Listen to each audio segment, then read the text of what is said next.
آقا کریم علیہ الصلوۃ والتسلیم مدینہ میں جب تشریف لائے تو ہر طرف آقا کریم علیہ الصلوۃ والتسلیم کے محاسن اور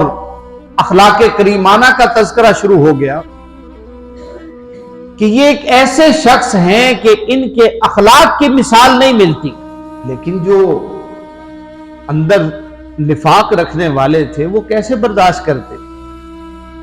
کہ ہم نے یہاں ساری کی ساری عمریں گزار دی، جو پروٹوکول، جو نام، جو شہرت، جو دوام پیارے آقا کریم علیہ الصلوۃ والتسلیم کو عطا ہوا وہ ہمیں تو نہیں ملا۔ تو نتیجتاً ایک عورت تھی جس کا نام تھا زینب بنت الحارث، اس کو انہوں نے آمادہ کیا اور کہا کہ کسی بھی طرح سے آقا کریم علیہ الصلوۃ والتسلیم کو زہر دے۔ تو پیارے آقا کریم علیہ الصلوۃ والتسلیم کی عادت یہ تھی، یہ زینب بنت الحارث یہ یہودی تھی، یہودیہ عورت تھی، تو آقا کی عادت شریفہ یہ تھی کہ کوئی بھی دعوت کرتا آقا اس کو قبول فرما لیا کرتے تھے۔ اس نے کہا کہ آج کا کھانا شام کا میری طرف سے، تو پیارے آقا کریم علیہ الصلوۃ والتسلیم نے فرمایا ٹھیک ہے،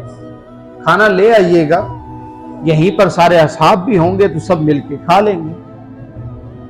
اس نے بکری ذبح کی اور گوشت پکایا، اس گوشت کے اندر زہر ڈال دیا اور لا کے آقا کریم علیہ الصلوۃ والتسلیم کے سامنے رکھ دیا۔ تو طریقہ کار یہ ہوتا ہے ہمیشہ دسترخوان کا، جو سب سے بڑا ہو پہلا نوالا وہ لیا کرتا ہے، دسترخوان کا اصول ہے، ایک ادب ہے۔